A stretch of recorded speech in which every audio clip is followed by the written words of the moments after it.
देखा होगा कि जब बिजनेस चलता है तो बिजनेस चलते चलते कई बार इतना बड़ा फैल जाता है कि उसके अंदर नए पार्टनर रखने पड़ जाते हैं। तो ऐसे में एक नया टॉपिक निकल कर आता है, एडमिशन। तुम्हें क्या करना होता है, नए पार्टनर को एडमिट करना होता है। और मुझे बताओ, अगर तुम किसी पार्टनर को एडमिट करना चाहते हो तो वो क्या चाहता है, वो यही तो चाहता है कि बिजनेस में तुम उसे क्या दो, कुछ प्रॉफिट दो। तो बताओ, पहले थे 3 पार्टनर, चौथा पार्टनर आ गया, कितने पार्टनर हो गए, 4 पार्टनर। चारों की नई रेशियो बनेगी, चारों की क्या बनेगी, नई रेशियो बनेगी। तो न्यू रेशियो पर बेस्ड क्वेश्चंस एग्जाम में पूछे जाते हैं, जिसमें से हमने कुछ क्वेश्चंस इस चैप्टर के अब तक कर लिए हैं। तो नंबरिंग तुम लोगों को मालूम होगी, मैं नंबरिंग नहीं बोलता हूँ, इस बात का तुम्हें मालूम है, मैं कभी भी अकाउंट्स के अंदर क्वेश्चन नंबर नहीं बोलता हूँ। लेकिन वही क्वेश्चन करना है जो लास्ट क्लास में जहां तक हुआ था उससे आगे का। देखो, आज के क्वेश्चंस कराने से पहले मैं तुम्हें कुछ बातें लिखाऊंगा, 2 पॉइंट लिखने, और बहुत ही इंपॉर्टेंट पॉइंट है। उन पॉइंटों पर टिक कर लेना, क्योंकि अक्सर वो पॉइंट पेपर में पूछे जाते हैं, मतलब उन पर क्वेश्चंस आते हैं। तो वो पॉइंट लिखो, लिखो नोट के अंदर। नंबर 1 पॉइंट, ध्यान से देखना, जो 2 पॉइंट में लिखवाने वाला हूं वो दोनों पॉइंट मिलते जुलते हैं। ये पॉइंट तुम्हें तब लगाना है जब अभी तक जितने भी क्वेश्चंस करे थे सबके अंदर हमें नए वाले पार्टनर का शेयर बताया गया था ना। नया वाला पार्टनर आ रहा है 1/5 के लिए, नया वाला पार्टनर आ रहा है 2/7 के लिए, नया वाला पार्टनर आ रहा है 1/8 के लिए, नया वाला पार्टनर आ रहा है 3/7 के लिए। मतलब हर बार तुम्हें नए वाले पार्टनर का शेयर बताया जाता था। अब जो क्वेश्चंस आएंगे उसमें नए वाले पार्टनर का शेयर नहीं बताया जाएगा। अब तुम सोच रहे होंगे कि जब नए वाले पार्टनर का शेयर बताया ही नहीं जाएगा तो हम उसको उसका शेयर देंगे कैसे, तो वही तो चीज है। तो नोट नंबर 1 में तुम्हें लिखना है, नंबर 1 में लिखना है, देखो, when new partner share not given. ये जैसे मैंने बोर्ड पे लिखवाया ना, बिल्कुल इसी तरीके से तुम्हारे रजिस्टर में नोट होना चाहिए, इस बात का जरूर ध्यान रखना। When new partner share not given, ये मत सोचना लाइनें वेस्ट हो रही हैं, 4 लाइनों में ही लिखना है, इस बात का ध्यान रखना। अकाउंट्स के अंदर जो टेक्निक, जो स्ट्रेटेजी मैं बताता हूं, उस टेक्निक और उस स्ट्रेटेजी को बिल्कुल वैसे ही इस्तेमाल करे करो, हमेशा कभी भी गलती नहीं हो सकती। और अगर नहीं इस्तेमाल करोगे तो हमेशा गलती होगी। देखो कैसे लिखना है, व्हेन न्यू पार्टनर, न्यू वाला वर्ड अलग ही दिखना चाहिए, और गिवन को तुम्हें कैपिटल लेटर्स में लिखना है। नॉट गिवन, जब नए वाले पार्टनर का शेयर नहीं बताया जाएगा, जब क्वेश्चन के अंदर नए वाले पार्टनर का शेयर तुम्हें नहीं पता होगा, जब क्वेश्चन तुम्हें नए वाले पार्टनर का शेयर नहीं देगा, तब तुम्हें ऐसे करना है। तो तुम्हें करना क्या है, बोर्ड पे देखो, जब नए वाले पार्टनर का शेयर वो तुम्हें नहीं देगा ना, जब नए वाले पार्टनर का शेयर तुम्हें वो नहीं देगा, तो ध्यान से सुनो, 2 इंपॉर्टेंट शब्द जरूर लिख रखे होंगे क्वेश्चन के अंदर। तुम्हें कितने शब्द मिलेंगे, 2 शब्द, और सारा खेल उन्हीं 2 शब्दों का है। अब मैं तुम्हें ऐसी टेक्निक बताऊंगा, अगर वो 2 शब्द तुमने दिमाग में चिपका लिए, समझो सब कुछ हो गया फिर, है ना। देखो, अब लिखो स्मॉल ए, फिर स्मॉल बी। स्मॉल ए के अंदर पहला शब्द लिखवाऊंगा, स्मॉल बी के अंदर दूसरा शब्द। ध्यान से सुनो, अगर स्मॉल ए में लिखा हुआ होगा ऑफ, और स्मॉल बी में लिखवा रहा हूं फ्रॉम, समझ में आई बात, ऑफ और फ्रॉम, ऑफ और फ्रॉम। तुम सोच रहे ये क्या खेल करवा रहा हूं मैं अकाउंट्स में, बिल्कुल। किसी भी सब्जेक्ट को ऐसे पढ़ो कि वो क्या बन जाए, खेल बन जाए, है ना, गेम की तरह। ध्यान से सुनना, मैं तुम्हें बता रहा हूं कि गलती कहां पर होगी, गलती यहीं पर होगी। बच्चे इसी क्वेश्चन में ज्यादातर गलती करते हैं, और ये जो मैं कैटेगरी लिखवा रहा हूं ना, ये कैटेगरी टिक कर लेना, ये कैटेगरी इंपॉर्टेंट है, ये कैटेगरी तुम्हारी इंपॉर्टेंट है। जब भी मैं पूछूंगा तो तुम्हें छोड़ते ही बताना कौन से 2 शब्द, तुम बताना ऑफ और फ्रॉम। अब ध्यान से सुनो, ऑफ में तुम्हें क्या करना होता है, ऑफ में तुम्हें पहले करना है मल्टीप्लाई, और फिर करना है माइनस। पहले करना है मल्टीप्लाई, फिर क्या करना है, माइनस करना है। लेकिन फ्रॉम के अंदर बिना मल्टीप्लाई के डायरेक्ट क्या करना है, माइनस करना है। ये 2 बातें याद हो गई, ध्यान से सुनो। नोट को याद करने में कोई बहुत बड़ी बात नहीं है, ध्यान से सुनो। जब भी नए वाले पार्टनर का शेयर नहीं दिया जाएगा तो वो 2 शब्द देगा। ध्यान से सुनो, दोनों शब्द एक साथ दे सकता है। एक क्वेश्चन के अंदर आधे क्वेश्चन में ऑफ दे रखा है और आधे क्वेश्चन में फ्रॉम दे रखा है, और एक ही क्वेश्चन के अंदर सिर्फ क्या दे रखा है, ऑफ दे रखा है, और एक ही क्वेश्चन के अंदर सिर्फ क्या दे रखा है, फ्रॉम दे रखा है। मतलब ऑफ भी दे सकता है, फ्रॉम भी दे सकता है, और दोनों भी दे सकता है। मुद्दे की बात यह है कि ऑफ वाले में क्या करना है, पहले करना है मल्टीप्लाई और फिर करना है माइनस। अब किसको मल्टीप्लाई करना है, किसको माइनस करना है, ज्यादा मत सोचो, सोचने का खेल नहीं, ये दिखाई दे रहा है ना, ये खेल नहीं है बिल्कुल भी। खेल ये है कि ऑफ में तुम्हें पहले करना है मल्टीप्लाई और फिर करना है माइनस, लेकिन फ्रॉम में डायरेक्ट क्या कर देना है, माइनस कर देना है। अब क्वेश्चन पढ़ो और देखो कैसे क्वेश्चन होता है झट से, है ना। ये दो बातें लिख लेना, मैं कभी भी क्लास के अंदर पूछ लूंगा और सबसे पहले मैं क्लास के अंदर ये चीज चेक करूंगा कि तुमने बिल्कुल ऐसे लिखा है या नहीं लिखा है। When new partner share not given, given नहीं होगा तब ये करना है, गिवन नहीं होगा तब ये करना है, इस बात का ध्यान रखना। अब स्टार्ट करते हैं, तो मैं क्वेश्चन नंबर नहीं बोल रहा हूं। आर एंड एस, अपनी अपनी बुक के अंदर क्वेश्चन मैच कर सकते हो तुम। आर एंड एस, ये दो पार्टनर हैं, R and S sharing profit in the ratio 5:3। मुझे बताओ ओल्ड पार्टनर है ना, याद है ना, ओल्ड पार्टनर, क्या क्या नाम बताएं भाई ओल्ड पार्टनर के, आर और एस। कितने बढ़िया नाम है भाई, इतने प्यारे नाम है आर और एस।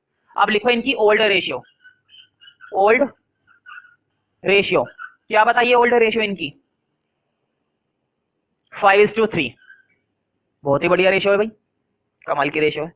टी ने ज्वाइन करा है, मतलब कि न्यू पार्टनर क्या है, न्यू पार्टनर क्या है उसका नाम, टी, लेकिन क्या शेयर गिवन है, देखो जरा, T joins the firm as a new partner, कहीं पर भी उसका कोई शेयर नहीं है गिवन, नहीं है ना, नहीं है। तो देखो टी के आगे लगा देना क्वेश्चन मार्क, जैसे मैंने लगा रखा है, जिस तरह से बोर्ड पर मैंने क्वेश्चन मार्क लगाया ना, बिल्कुल इसी तरह से तुम भी क्वेश्चन मार्क लगा देना, छोटा सा, ज्यादा बड़ी की जरूरत नहीं है, छोटा सा ही मार्क लगा दो, वही बहुत बड़ी बात है तुम्हारे लिए, ठीक है। अब मुझे बताओ, गिवन तो नहीं है टी का शेयर, यानी कि वो दो शब्द जरूर गिवन होंगे, अब या तो ऑफ या फिर फ्रॉम या फिर दोनों, ठीक है। अब जरा आगे देखो, आगे पढ़ते हैं। T joins the firm as a new partner, T join करता है नए पार्टनर के तौर पर। आर गिव्स 1/4 ऑफ, दिखाई दिया शब्द, ऑफ दिखाई दिया या फ्रॉम दिखाई दिया, देखो क्या लिखा, मैं फिर से पढ़ रहा हूं, अपनी बुक पर फोकस करो बस, देखो ध्यान से पढ़ूंगा मैं रुककर काफी। आर गिव्स 1/4 ऑफ, इस शब्द पर अंडरलाइन करो ऑफ, ऑफ वर्ड दिख गया ना। अब आगे पढ़ते हैं। एंड एस गिव्स 1/5 ऑफ, यहां पर भी ऑफ दिख गया ना, दोनों ऑफ पर अंडरलाइन करो।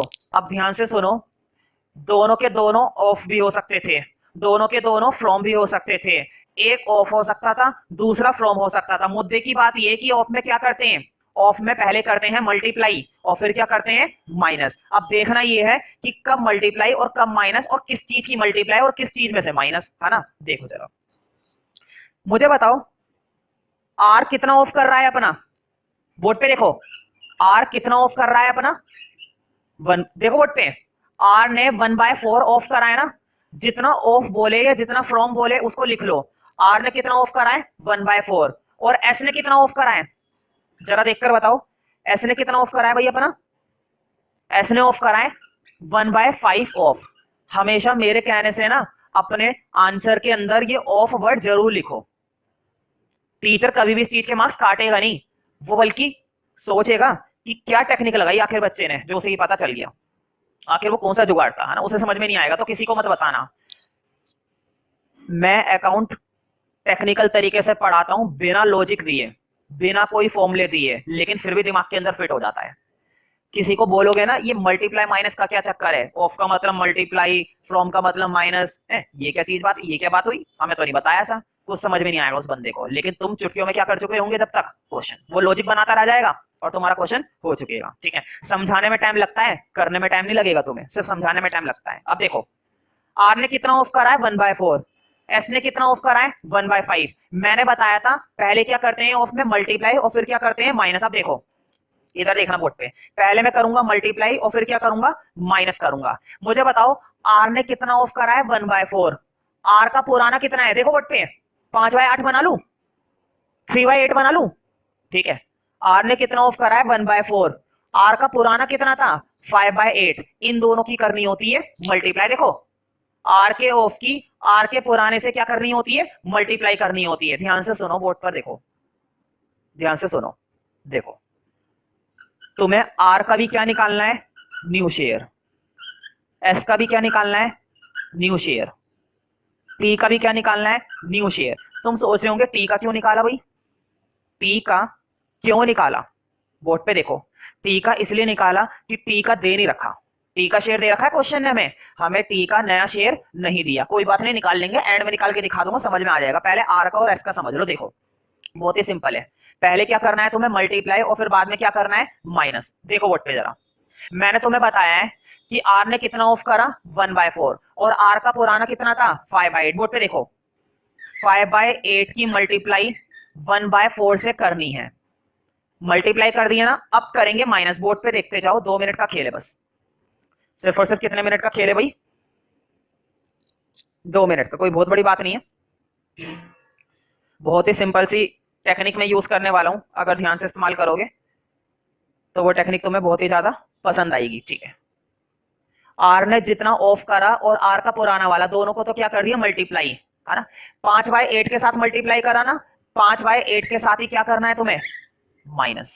देखो जरा बोर्ड पे, 5/8 के साथ ही तुम्हें क्या करना था, माइनस, और 5/8 के साथ ही क्या करना था, मल्टीप्लाई। लेकिन पहले क्या करोगे, मल्टीप्लाई। बोर्ड पे देखना जरा, जब तक क्वेश्चन पूरा हो नहीं रहा ना, तब तक तसल्ली से बोर्ड पर देखते रहो, समझ में आ जाएगा। देखो आर ने जितना छोड़ा, आर ने जितना ऑफ करा, उसकी मल्टीप्लाई पुराने वाले के साथ लेते हैं, और पुराने वाले के साथ ही क्या करते हैं, माइनस। मुद्दे की चीज ये है कि पहले मल्टीप्लाई करेंगे फिर करेंगे माइनस। अब देखो कितना आसान है, 5/8 तो ऐसे ही रहेगा, पहले क्या करूंगा, मल्टीप्लाई। बोर्ड पे देखो 5 की 1 से करी 5, 8 की 4 से करी नीचे, बताओ 8 की 4 से करने पर नीचे कितना होगी, 8 चौक 32। बताओ 8 और 32 का क्या ले लेंगे, एलसीएम। भाई 8 और 32 का एलसीएम ले लेंगे ना, और एलसीएम लेना तो मैं आता है, आना भी चाहिए। ठीक है, तो देखो स्पेस थोड़ा सा कम है एलसीएम लेने के लिए, मैं कम करता हूं, एलसीएम लेने वाला पार्ट यहां से मैं ये रब कर रहा हूं, कोई दिक्कत तो नहीं है ना। देखो 8 और 32 का एलसीएम कितना आएगा, 32, मतलब कि 32। अब मुझे बताओ 8 के टेबल में 32 कितने पर आता है, 4 पर, 4 की मल्टीप्लाई ऊपर, 4 पंजे 20, माइनस। अब इधर देखो 32 के टेबल में 32 कितने पर आता है, 1 पर, 1 की मल्टीप्लाई ऊपर 5। बताओ 20 में से 5 गए, कितने बचेंगे, 15/32। 20 में से 5 गए, कितने बचेंगे, 15/32। आर का न्यू शेयर निकल आया 15/32। एक चीज और ध्यान से सुनो, मैं तुम्हें एक चीज के 2 फायदे बताऊंगा। अब तुम लास्ट में टी का नया शेयर निकालोगे ना, टी का नया शेयर निकालना पड़ेगा, क्योंकि टी का बता नहीं रखा, तो टी का तुम्हें खुद ही निकालना पड़ेगा। ध्यान से देखो, टी का पता है नया वाला शेयर कौन सा होता है, ये जो मल्टीप्लाई करके आता है ना पार्ट, ये जो मल्टीप्लाई करके नया हिस्सा बन रहा है, ये पता है किसका है, ये वाला शेयर टी का है। अभी मैं बताऊंगा कैसे, पहले नोट करते चलो। अब जरा एस के लिए देखो, देखो मेरे पास स्पेस कम है, इसलिए मैं यहां से रब करता जा रहा हूं। ठीक है, मुझे बताओ, देखो वोट पे एस ने कितना ऑफ करा है, 1/5। एस का पुराना कितना है, 3/8। मुझे बताओ मल्टीप्लाई भी पुराने के साथ होती है और माइनस भी पुराने के साथ होता है। देखो ऑफ की मल्टीप्लाई भी पुराने के साथ होती है और माइनस भी पुराने के साथ होता है, लेकिन पहले क्या लिखना है, पहले तुम्हें लिखना है 3/8 के साथ मल्टीप्लाई, और फिर 3/8 के साथ ही क्या कर देनी है, उसकी माइनस। अब जरा बोर्ड पे देखो, एलसीएम वगैरह लेंगे भाई। पहले तो आ गया 3/8, देखो इधर 3 की 1 से करी 3, 8 की 5 से करी नीचे, कितना बन गया, 40। मैं फिर से एलसीएम ले लूं, इधर देखो, इधर 8 और 40 का एलसीएम 40 ही आएगा। बताओ 8 के टेबल में 40 कितने पर आता है, 5 पर, है ना, 8 पंजे 40, और 5 की मल्टीप्लाई ऊपर, 5 दिए 15। 40 के टेबल में 40 आता है 1 पर, 1 की मल्टीप्लाई ऊपर 3, 15 में से 3 गए, 12/40। ये आ गया एस का नया शेयर, ये तो निकल आया एस का नया शेयर। अब तुम्हें निकालना है टी का। देखो मैं टी का नया शेयर इधर निकाल के दिखा रहा हूं, तुम लोग नीचे करते रहना, क्योंकि तुम्हारे में तो स्पेस है, मेरी में जगह नहीं है। मैं टी का न्यू शेयर इधर निकाल के दिखा रहा हूं। देखो इधर बोर्ड पे, ये जो मल्टीप्लाई वाला हिस्सा होता है ना, मल्टीप्लाई वाला हिस्सा, ध्यान से सुनो, मल्टीप्लाई वाला हिस्सा आर का, मल्टीप्लाई वाला हिस्सा एस का। मुझे बताओ ये मल्टीप्लाई वाला उठाओगे या डायरेक्ट ये उठा लोगे, भाई जब सॉल्व करके लिख ही रखा है 5/32, तो ये उठा लो। ये सॉल्व करके क्या लिख रखा है, 3/40, तो ये उठा लो। देखो 5/32 इधर से उठा लो, प्लस, और 3/40 इधर से उठा लो, और दोनों को जोड़कर निकल जाएगा टी का नया शेयर। हाँ 32 और 40 का एलसीएम लेना पड़ेगा तुम्हें, 32 और 40 का एलसीएम ले लो फटाफट से, 32 और 40 का एलसीएम ले लो। तो देखो इसका एलसीएम लेना पड़ेगा तुम्हें, करके देख लेते हैं कितना आएगा। एलसीएम लेना आना चाहिए 12th क्लास में तुम लोगों, और अगर किसी को दिक्कत होती है फिर भी तो मुझसे अलग से क्लास लेकर पूछ सकते हो एलसीएम। देखो 2 से करते हैं पहले, 2 1 2, 2 6 12, 2 2 4 0, 2 8 16, 2 4 8, 2 5 10 है ना, और तुम्हारा 20, 20 दूनी 40, दूनी 80, 80 दूनी 160। इसका एलसीएम आ रहा है 160। कितना आ गया भाई एलसीएम? 160। बहुत ही बढ़िया एलसीएम है भाई। हाँ 32 के टेबल में 160 कितने पर आता है? 5 पर, करके देख लेना। 5 की मल्टीप्लाई ऊपर 25। 40 के टेबल में 160 कितने पर आता है? 4 पर, 4 चौक 16, 4 की मल्टीप्लाई ऊपर 12। हाँ 25 और 12 37 अपॉन में 160। ध्यान से देखो, आर एस टी, आर का आया है 15 अपॉन में 32, एस का आया है 12 अपॉन में 40, और टी का आया है 37 अपॉन में 160। देखो अभी तुम्हारी रेशियो मैच नहीं करेंगी, अभी तुम्हारी रेशियो मैच नहीं कर सकती है। क्यों? क्योंकि देखो अपोन के एलसीएम अलग है ना। एक काम करो, मैंने बताया था ना अपोन की चीजों को एडजस्ट करना पड़ता है बराबर बनाने के लिए। अपोन की चीजों को तुम्हें क्या बनाना पड़ेगा? बराबर। और बराबर बनाना आसान है, एंड में देख लिया करो कि क्या मल्टीप्लाई किया जाए जिससे अपोन की चीजें बराबर बन जाए। देखो बहुत आसान है, मुझे बताओ 160 है ना इधर, 40 की किससे मल्टीप्लाई दे दूं? 4 से। जैसे तुम 4 से मल्टीप्लाई ऊपर करोगे और नीचे करोगे, नीचे क्या बन जाएगा? 160। देखो इधर ऊपर 12 की 4 से करी 48 अपॉन में 160, ये पहले से ही था 37 अपॉन में 160। अब इधर देखो, इधर भी तुम्हें 160 चाहिए, इसकी मल्टीप्लाई 5 से कर देना। ऊपर 15 की 5 से करी 75, और नीचे 32 की 5 से करी 160। अब तुम्हारी रेशो तैयार हो गई 75 48 37। अब तुम अपनी रेशियो मैच कर सकते हो भाई, बहुत ही सही। इस क्वेश्चन पर टिक भी कर लेना भाई, क्योंकि ये क्वेश्चन इंपॉर्टेंट कैटेगरी का तो है ही खैर, लेकिन ये क्वेश्चन इसलिए और ज्यादा इंपॉर्टेंट है क्योंकि इसके अंदर कैलकुलेशन भी काफी अलग तरीके की आई है। अब तक ऐसी कैलकुलेशन कहाँ आई थी? देखो तुम्हारी इस बुक के अंदर है ना ऑफ वाला एक ही क्वेश्चन दे रखा था, तुम्हारी इस बुक के अंदर ऑफ वाला एक ही क्वेश्चन दे रखा था, इसलिए मैं एक ऑफ वाला क्वेश्चन तुम्हें अलग से दूंगा ताकि तुम्हारी ऑफ वाले की प्रैक्टिस हो जाए। ठीक है, तो उस क्वेश्चन को अगर टाइम बच जाए एंड में, पूरी वीडियो खत्म होने के बाद अगर टाइम बच जाता है एंड में, तो यहीं पर बैठकर कर लेना। ठीक है, या मेरे सामने करना। ठीक है, मतलब कि क्लास में। और अगर टाइम नहीं बचता तो घर पर कर लेना। ठीक है, जब पूरी वीडियो खत्म हो जाएगी उसके बाद। तो पहले क्वेश्चन नोट कर लो, मैं तुम्हें लॉजिक फॉर्म में लिखवा देता हूं, चलो सीधा सीधा लिखवा देता हूं ना, पूरी क्वेश्चन की लैंग्वेज में नहीं लिखवा रहा। लिख लो, पुराने पार्टनर थे ए और बी और उनकी रेशियो थी 2:3। छोटी दे रहा हूं मैं तो, इन्होंने तो फिर भी बड़ी दी थी। पुराने पार्टनर थे ए और बी और उनकी रेशियो थी 2:3। नया वाला पार्टनर सी था और उसके आगे लगा लो क्वेश्चन मार्क, मतलब कि उसके अंदर उसका शेयर नहीं दिया, उसके अंदर उसका शेयर नहीं दिया। अब मैं तुम्हें बता देता हूं, ए ने कितना ऑफ करा है? ए ने ऑफ करा है 1/2, सिंपल दिया है मैंने। और बी ने कितना ऑफ करा है? बी ने भी इतना ही ऑफ करा है, चलो 1/2। बस मैंने दोनों का ऑफ लिखवा दिया। बोर्ड पे देखो, ऑफ में क्या करते हैं? पहले मल्टीप्लाई, देखो ए का ऑफ 1/2, ए का ओल्ड 2/5, क्या करेंगे? मल्टीप्लाई। बी का ऑफ 1/2, बी का ओल्ड 3/5, क्या करेंगे? मल्टीप्लाई। मल्टीप्लाई भी इसी के साथ, माइनस भी इसी के साथ। बात याद आ रही है ना? तरीके से सॉल्यूशन को देखना पहले वाले को और ये करना, देखो चुटकियों में आता है। और इसमें तो इतनी इतनी कैलकुलेशन मिलेगी भी नहीं जितनी उसमें मिली थी, आराम से हो जाएगा।